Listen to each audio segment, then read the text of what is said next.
It's Iboost day again today. This one I've just repaired. That was the fuse and the bridge rectifier. And then I've got another one here.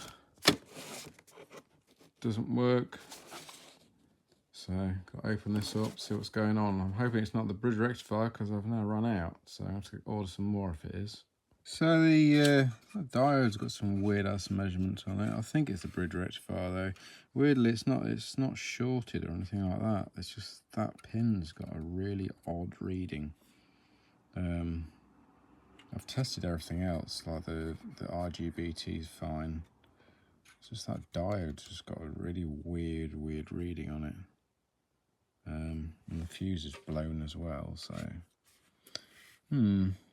this is a strange one, because it could be either, to be honest.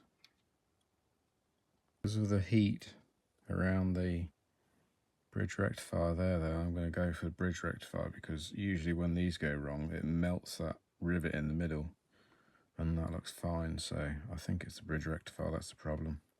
So yeah, I need to get one ordered because I've run out. Right, that's that one fixed. I skipped that last bit of the video because I didn't actually film when I did it. But yeah, bridge rectifier and the fuse, job done. We've got another one. Letter there says that they suspect it's a bridge rectifier as well, so second job to do now. Yeah, surely bridge rectifier. Get that replaced.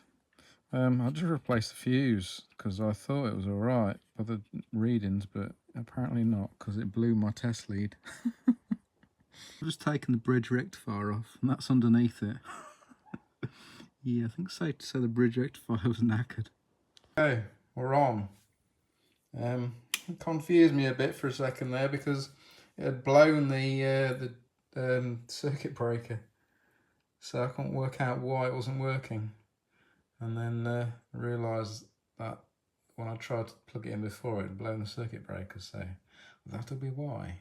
So get it all back together and should be all good.